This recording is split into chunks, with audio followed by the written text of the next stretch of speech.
नमस्ते। और संभव है तो इसके पीछे का राज क्या है? राज है और यही जीवन ऊर्जा हमारे शरीर के अंदर उतारने की जो क्रिया है उसी को सूर्य नमस्कार कहते हैं। आइए, पहला तो ये एक ऐसा है जहाँ पे फॉरवर्ड बेंडिंग और बैकवर्ड बेंडिंग है। तो ये नमस्कार है, ये हमारी पीसी। अगर आपको हृदय विकार है या आपकी किसी सर्जरी हुई है या उच्च रक्तचाप, सूर्य नमस्कार कर सकते हैं, जिसका वीडियो की लिंक हमने डिस्क्रिप्शन में दी है। हम अगर आपका ये पूरा हथेलिया नीचे भी नहीं टच हो रही है तो कोई बात नहीं। तो इसके बाद हम नेक्स्ट आते हैं, इसके लिए हम दाहिना पैर पीछे ले आते हैं। इसमें बहुत से वक्त हम ये गलतियां करते हैं। इसके बाद आता है दंडासन। दंडासन के लिए आपको एक स्लो नहीं है जिसका आपको पीछे झुककर ये वाला हाथों को स्ट्रेट। नमस्ते। सोचो कि रोज सुबह बिना अलार्म के उठना और सुबह उठते ही शरीर स्वस्थ और मन शांत है और दिन भर हमारी ऊर्जा वैसे ही बने रही जैसा हम चाहे। मुश्किल से मुश्किल हालात में भी हमारे चेहरे पे मुस्कान रहे। क्या यह संभव है? और संभव है तो इसके पीछे का राज क्या है? राज है एक 12 आसन का पर्टिकुलर सीक्वेंस। जी हाँ, हम बात कर रहे हैं सूर्य नमस्कार की।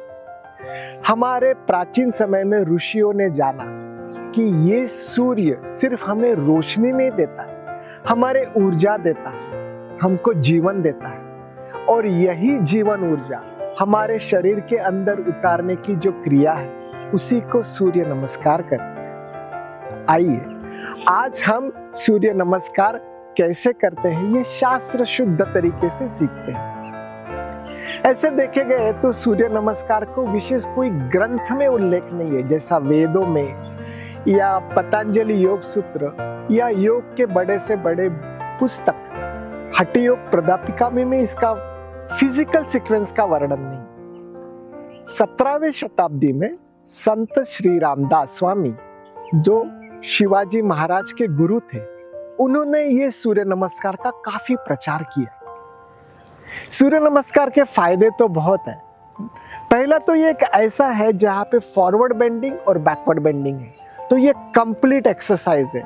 अगर आप बाकी कुछ भी नहीं कर रहे हो और सिर्फ सूर्य नमस्कार कर रहे हो तो भी ये काफी है। हमारे ग्रंथों में कहा गया है सर्व रोग निवारण है। तो ये जो सूर्य नमस्कार है ये हमारी रोग प्रतिकारक शक्ति बढ़ाता है, हमारी इम्यूनिटी बढ़ाता है, ब्लड सर्कुलेशन बढ़ाता है, एक स्किन पे ग्लो लाता है, हमारे पाचन को ठीक करता है, गट जो हमारा सेकंड ब्रेन है उसको अच्छा करता है।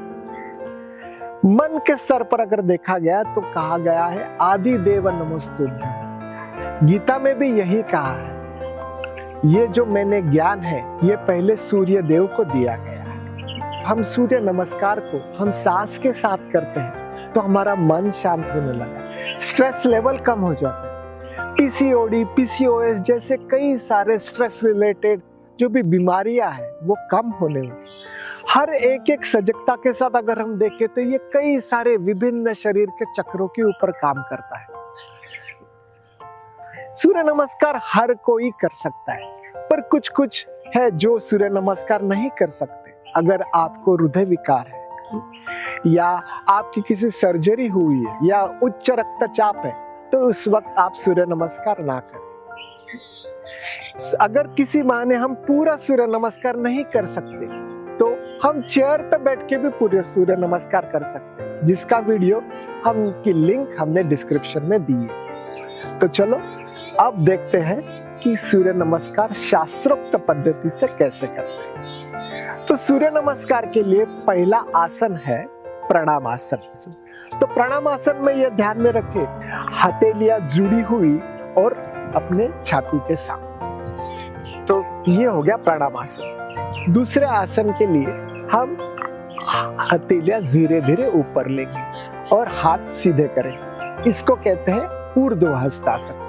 अगर आप में अच्छी फ्लेक्सिबिलिटी है तो आप इसे पीछे कर सकते हैं और इसका एक अर्ध गोल भी बना सकते हैं। पर अगर फ्लेक्सिबिलिटी ना है तो शुरुआत में ये ऐसा ना करें, सीधा रहने।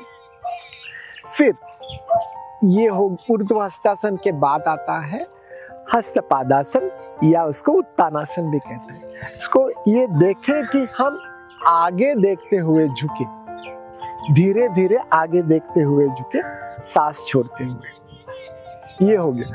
इसमें जो है हम, अगर आपका ये पूरा हथेलियां नीचे भी नहीं टच हो रही है तो कोई बात नहीं, आप ऐसे पैरों को माइक्रो बेंड कर सकते हैं।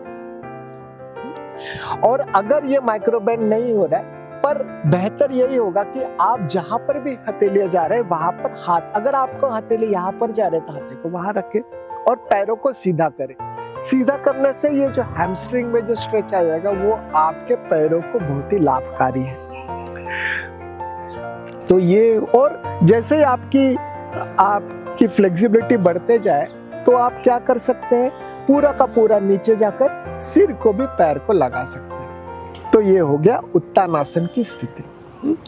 तो इसके बाद हम नेक्स्ट आते हैं, इसके लिए हम दाहिना पैर पीछे ले आ जाए। इसमें बहुत से वक्त हम ये गलतियां करते हैं, बहुत सारे साधक, कि ये जो घुटने हैं वो बेंड करके ये ऐसे आगे ले गए। देखो, ये घुटने को इस पैरों का उंगलियों के आगे नहीं लेना है, दे रहे कि ये पैर और अपना हथेली एक दूसरे के पैरेलल में रहे। दूसरा, ये जो पैर है ये इसको फ्लैट ऑन द ग्राउंड अगर आप कर सकते हो तो ऐसा करें, ताकि आपको और हिप्स को और थोड़ा नीचे लेके जाए तो एक बहुत अच्छा स्ट्रेच आपको महसूस होगा। चलिए, तो नेक्स्ट इसके बाद आता है दंडासन। दंडासन के लिए आपको एक स्लोप बनाना है। इसमें कई लोग गलतियां ये करते हैं कि पूरा जो अपना हिप्स है या तो उसको नीचे रखते हैं, ये ऐसा ना करें।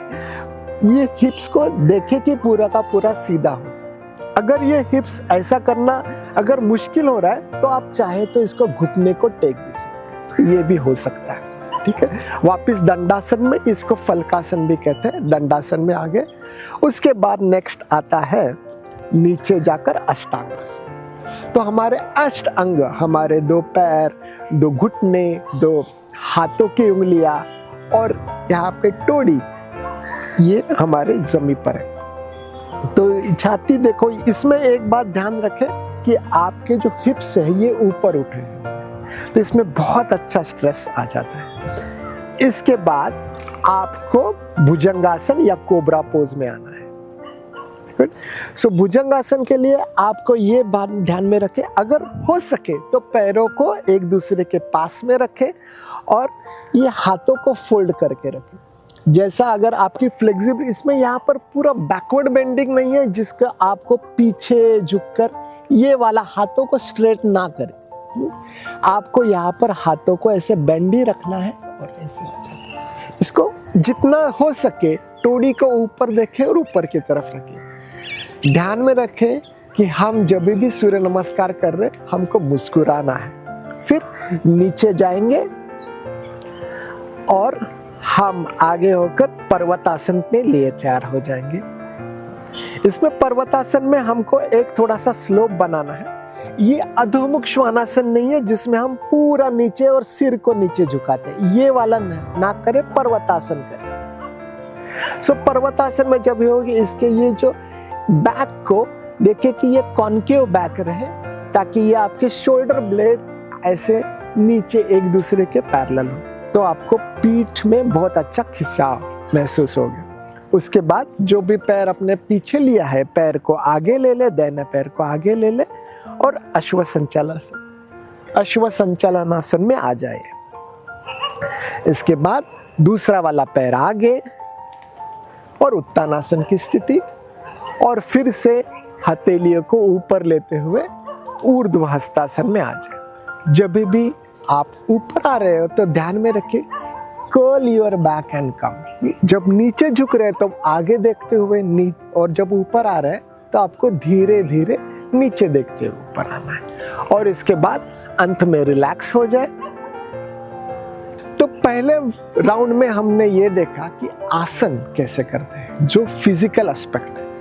अभी हम जो दूसरे राउंड में ये देखेंगे आसन को सांस के साथ कैसा करेंगे, और ये भी देखेंगे कि इसमें हमारी सजगता कहाँ पर है, अवेयरनेस कहाँ पर है, किस चक्र के ऊपर ध्यान लेके जाने से जिसमें हमें मानसिक और आध्यात्मिक लाभ।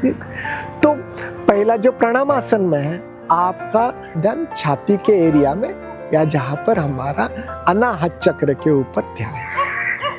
फिर हम लोग सांस लेंगे और ऊपर ऊर्ध्वस्थासन में जाएंगे। ध्यान रखें, यहाँ पर हम सांस ले रहे हैं और अपना पूरा ध्यान गले के एरिया में या विशुद्धि चक्र पर।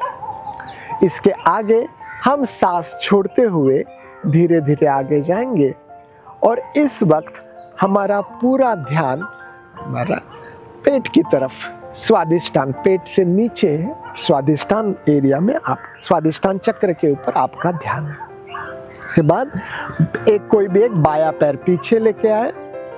अश्व संचालनासन में हम सांस लेते हुए अश्व संचालनासन में आते हैं और इस वक्त हमारा पूरा ध्यान भूमध्य या आज्ञा चक्र पर है। फिर सांस छोड़े और दूसरा पैर आगे, दंडासन।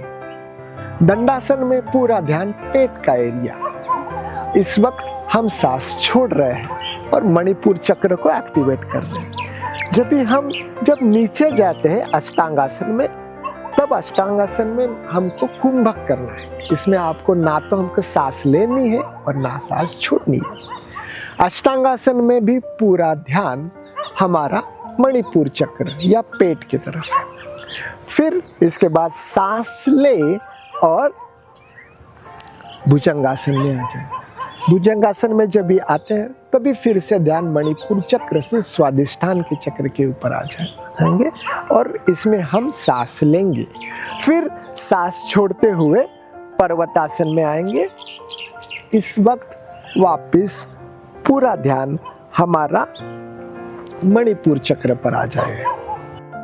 फिर उसके बाद जो पीछे लिया हुआ पैर है वो आगे ले ले और सांस लेते हुए अश्व संचालनासन में आए और फिर से हमारा ध्यान आज्ञा चक्र के ऊपर, भूमध्य के ऊपर है। दूसरा पैर आगे लेकर इसमें फिर से सांस छोड़ते हुए और हमारा ध्यान स्वादिष्ठान चक्र के ऊपर है। फिर सांस ले, ऊपर उठे, ऊर्ध्वस्थासन और वापस हमारा ध्यान गले के ऊपर, विशुद्धि चक्र के ऊपर और फिर धीरे धीरे रिलैक्स हो जाए। तो आज हमने देखा कि सूर्य नमस्कार सिर्फ एक्सरसाइज नहीं है, यह हर खुद से किया गया एक वादा है। जब आप मैट पर आते हो तो आप खुद से कहते हो, मैं अपनी सेहत को महत्व देता हूं, मैं शरीर, मन और आंतरिक ऊर्जा तीनों की देखभाल करता हूं। तो कल सुबह सूर्य नमस्कार की शुरुआत कीजिए और 30 दिन में खुद में फर्क देखिए।